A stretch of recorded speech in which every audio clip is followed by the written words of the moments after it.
Okay,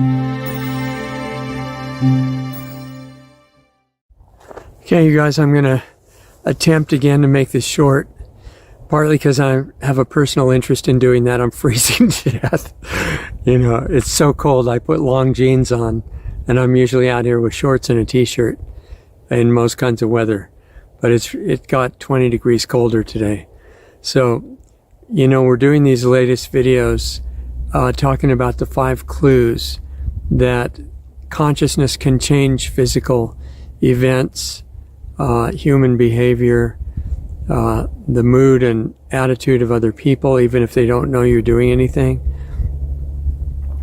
And why is that important? Because we've got a situation in the world right now that is fairly advanced, where the rulers are going along with this very destructive agenda that has a negative impact on all of us, has caused many people to leave their bodies and go into some other existence. They're no longer here. And it's targeting the whole biosphere. So we're part of that biosphere, all the life on the planet. It'd be nice to turn it around. I'm not after hurting or destroying any of the rulers that are doing this. I'm after waking them up. Because just think what a change that would be. So I think we're so far along with it that physical action alone is not sufficient. And any destructive physical action I'm against. So what does that leave us with limited time to turn it around? If you've been following what's going on in the world, you know time is of the essence right now. And positive changes are needed. And what I see after looking at this for decades and analyzing the global rulers and the power structure that's hidden from the public and all the way up to the top human levels and beyond, which I've encountered directly. So I feel like that gives me an obligation to see what can be done with it and share it with you, to help empower you, make you aware that you're this completely amazing, unlimited, non-physical being temporarily living in a physical costume, which is your so-called real physical body. You're going to find out when you leave it, when you do what's called dying, that you don't disappear, you're still there, just in a different, shiny new costume, depending on what kind of energy you're carrying. So, anyway, to keep this short, the first clue was Ho'oponopono. The second one was the Emoto water experiment, which has implications for a lot more than water. The third one, which I wanted to mention today, is the fact that meditation practice, which Dr. Cousins has been talking about in the numerous studies that he's encountered and read, that meditation in big cities with violent crime has radically lowered the crime rate temporarily, while the project to meditate on harmony and peace and nonviolence went on. After it, the crime went back up. But it was enough to demonstrate that focused intention, if the feeling is there, not just the idea, that changes physical scenarios, it changes other people's activities. Because bear in mind, it changed the behavior of violent criminals. They weren't in on the meditation experiment consciously. They didn't think, wow, let's try to see if I can be spiritually stopped from a carjacking or a murder or something. They didn't know about it, and it affected them anyway. This was not taking away their free will. Some people object to things like that. But this wasn't that at all. This was giving them a boost, a support of emotional energy to get more in touch with who they really are, because nobody's really, and I know this is controversial, and I know a lot of people shut me off because of it. Nobody's really a criminal at the root of it. We're all spirit. We all came from one source.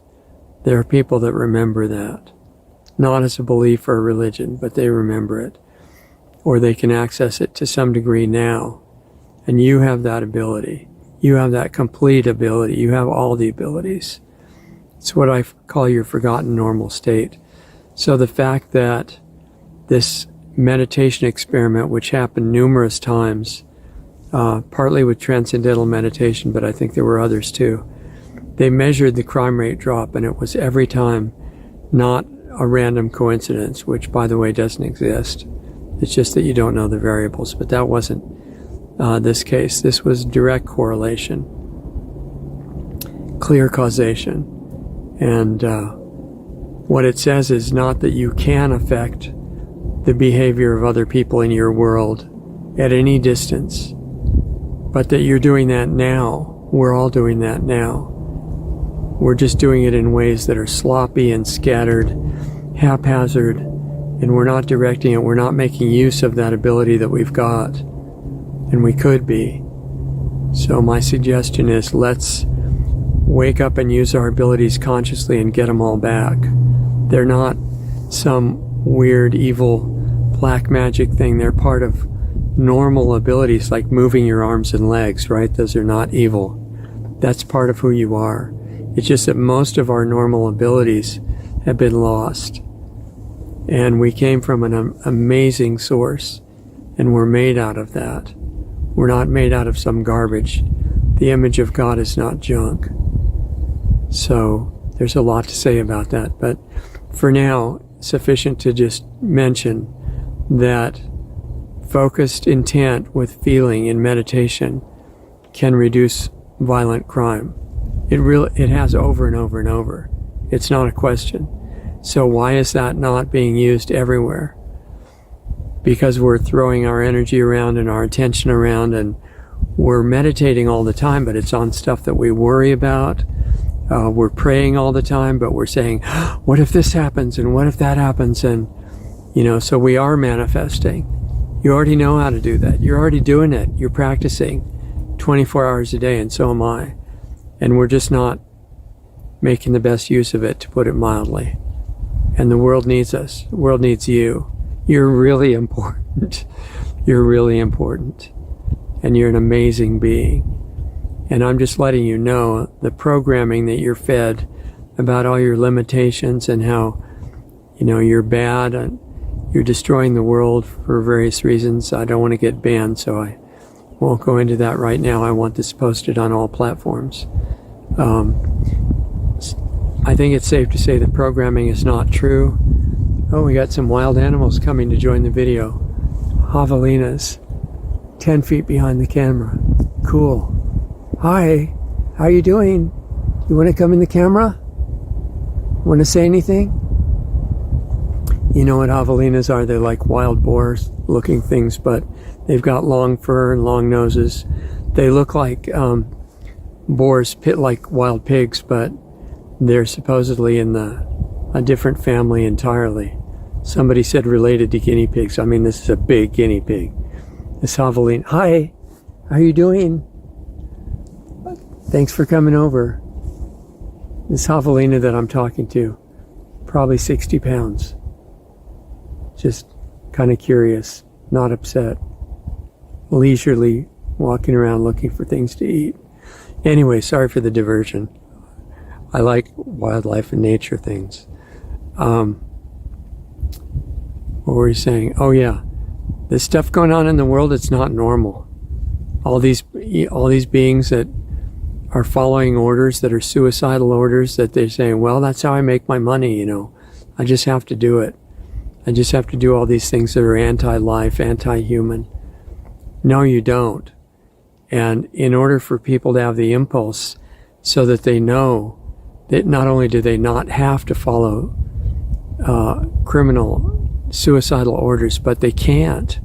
Because if your consciousness even starts coming back, you get this thing, it's called a conscience, and it won't let you intentionally do bad things to people. It wakes you up and said, oh wow, look at what I was doing. Can't do that anymore. Have to be true to who I really am, true to my source that I came from, true to spirit, true to God. God's real. It's not some invented belief system. That came much, much later. The reality that it's God that you came from doesn't depend on any belief or any religion or time or creation, or it existed before that. So did you. I know that you're not supposed to say that, but I have to tell you the truth. We did. If we wake up, the whole destruction game of, ceremonial sacrifice of the biosphere and all that, it's over. Because light is much more powerful. Light is the reality. All this stuff that they call evil, it's really nasty, and you have to protect yourself against it the best you can with transitional methods. And that's really important to keep those freedoms. But ultimately, who you are is so much more powerful than anything negative in your life or anywhere else. It's just that idea doesn't do you any good unless you grab onto it and merge with it and actually make it real. So that's what the whole thing is about. We talked about that in our private club meeting last night that of course you're invited to if you ever want to come. planetaryhealingclub.com. We talked about what do you do when you get your consciousness back. Well, when you get your consciousness back, it works through you. You don't have to calculate stuff to do. Everything becomes clear and automatic because it has to be in line with your inner guidance, which you have always had, and you can use it. So what we came down to is the ultimate remedy, the force that's much more powerful than any of the conflict garbage and the evil and the so-called justice that's going on here, where one side kills the other, then the other side comes back and kills the first side, and it just goes on and on and on in history, making a big mess. That's human history. The sides keep killing each other, and it hasn't solved anything because we're still in the paradigm of fake justice where everybody wants the other side punished and it never ends. What's beyond that? Well, what we came to in the Ph.D. meeting last night is unconditional love. And a lot of other people have realized that. But it's no good as an idea. You got to become it. And that means digging into your unconscious parts of your mind and making them conscious. Get your mind to work in cooperation with you instead of as an opponent, which is where most people's minds are operating right now. It has to get in line. Mind has its own personality and it listens to you. You're not the mind, you're not the body, you're the person who's using them both, but thinking that they're you and they're not. But they're conscious, they came from the same source. Everything that came from the original source is conscious in some form, even if it doesn't look human. That's a big subject. But you bring your mind in cooperation with you, entice it to do things that are helpful instead of getting in your way, and it helps with making the unconscious conscious. And that changes everything. Then you realize, wow, I'm operating through this physical body like an avatar. That's what you're really doing. And I'm using this tool, this interface called mind, to interact with things in this physical world that looks solid. It's not really solid. I have to tell you the truth. A lot of other people have told you that. It's not solid. It's a projection of your consciousness. Not expecting that to be clear from one sentence like that, but it is. That means you have this massive, unlimited power in your hands that you can't access without becoming awake to it. The idea won't do it. You've got to become experientially in touch with it. That's the reason that we decided to start meeting once a week in person.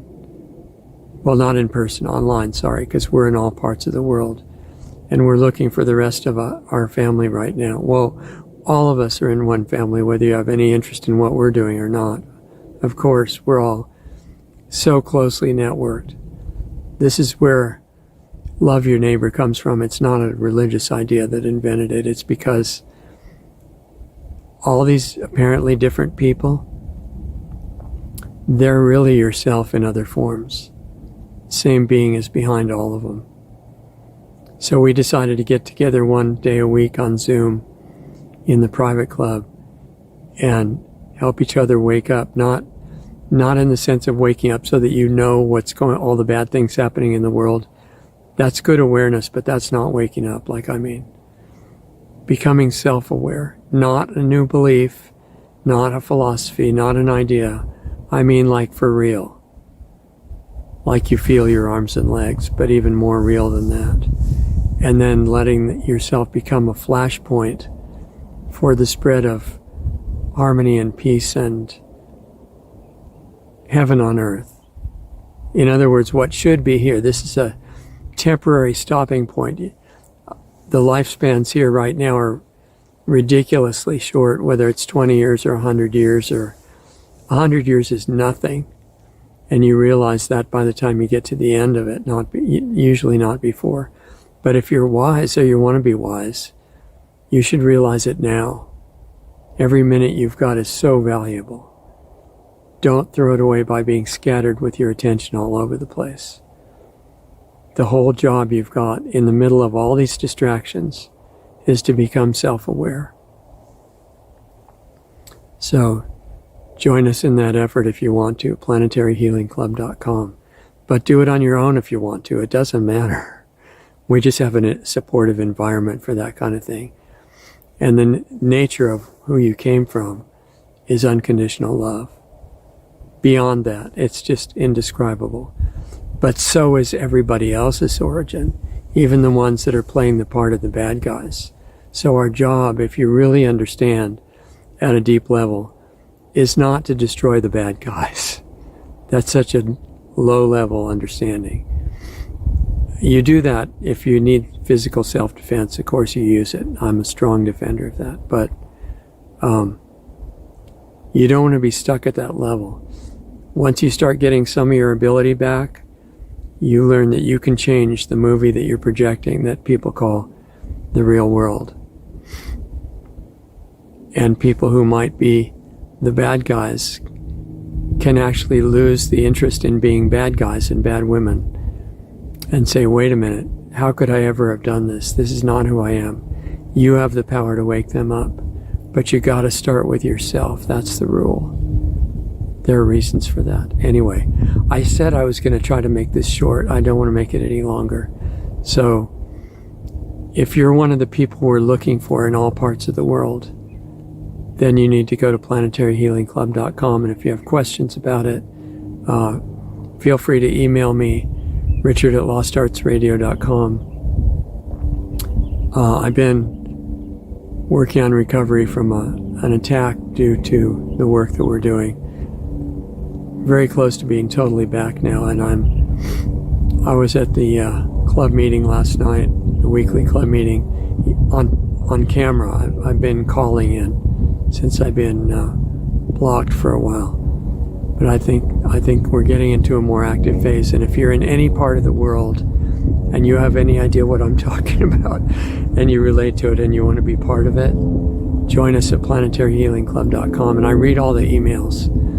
And if I have time, I'll answer one either in email or on a video, or certainly in the club meetings. We can go into all kinds of interesting health information, and mostly, though, the work is focus and consciousness and how to change what you're manifesting in your life to what is going to be good, not all the garbage that we're dealing with now. Time for self-transformation, which is what you have to do if you want to help really heal the world, which I hope you want. So do it with us. Join us. I'll be there in person on Zoom once a week. I hope I'll see you. Value yourself. Value your time.